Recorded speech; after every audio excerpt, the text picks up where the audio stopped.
every day. So here we go. Lights, camera, stats. T-shirt. Thank you. It is a T-shirt. It's a T-shirt. Yeah. Merchandising? I like it. The first stat is 0. That is the number of passing touchdowns that that Jalen Hurts has through 2 weeks. And you're like, well, why is that noteworthy? Because Jalen Hurts is the first quarterback since Dennis Dixon in 2010 for the Steelers, Willie Colon Steelers, to start 2-0 without throwing for a touchdown. Why people question Jalen Hurts and the Eagles? Because this is simply not sustainable. They didn't do this last year. Jalen Hurts is either throwing within 0 to 10 yards or he's throwing deep. He has 0 pass attempts between 10 and 20 yards through the first 2 games this year. I understand that he does a lot, but 0 passing touchdowns in 2-0? We haven't seen it in 15 years. It's not sustainable, Willie. Well, let me be very clear. As a former offensive lineman, this is how I like it in the month of September. This is how I like my September. It's all about running the ball, setting the tone, playing mistake-free, coming out the building with a W. And this is what I loved about Jalen Hurts, too, on Sunday versus the Chiefs, because he took the low-risk shots, right? And he hit the intermediate routes with the receiver coming across.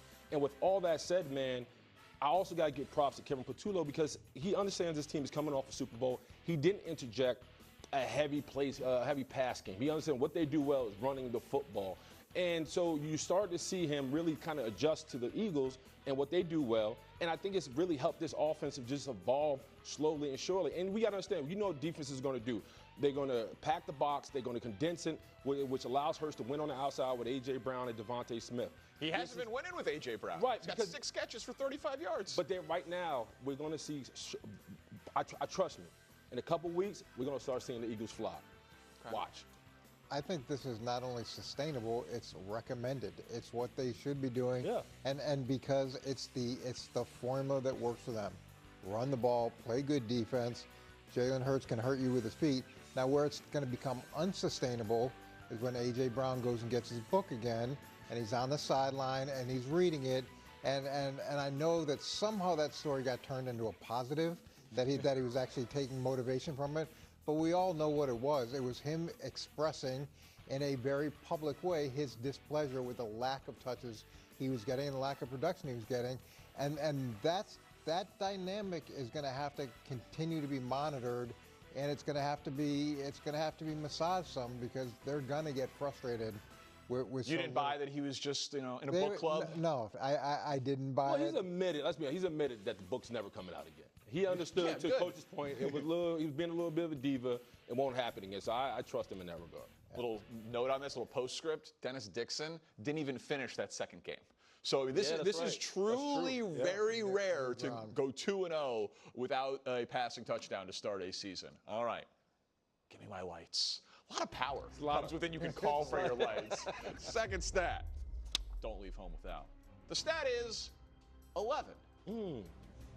As in 11 teams have started 3-0 with 3 wins within the division, which is what the Chargers have an opportunity to do as they are favored against the Denver Broncos. They would have beaten the Chiefs, the Raiders, and the Broncos. What's interesting about those 11 teams, they all did not go on to win their division, but 5 of the 11 went on to at least appear in the Super Bowl.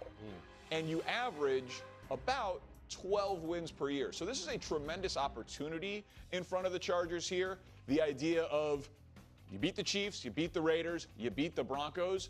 No matter what the Chiefs do, Coach, on Sunday night, if earlier in the day the Chargers beat the Broncos, the Chargers would have at minimum a 3-game lead on the Chiefs in the division when you factor in the tiebreakers. It's a pretty amazing spot to be in that early in the season. And I know we can't look back historically and say just because that happened in the past, it's going to happen again this season.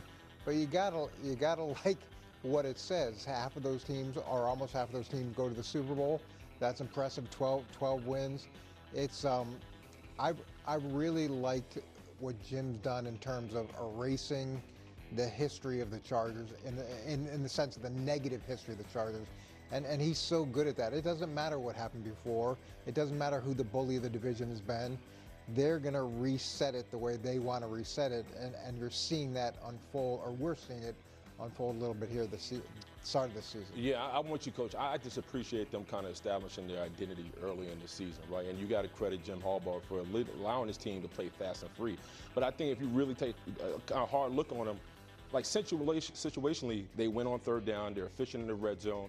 And overall, man, they flat out get it done with Justin Herbert with his arm or his legs. And I think right now, if you're in the West, if you're winning in a division, you don't chase standings, right? You control them. And that's what they're doing. So if they win Sunday against the Broncos, there's a new sheriff in town, and that's the Chargers. Well, they're already in Vegas. They're already the favorite to win the division. And it's just, obviously, these numbers are going to start to change a little bit as we continue to expand the schedule, 14-game schedule to 16, and now we're at 17. So there's obviously more time to catch up.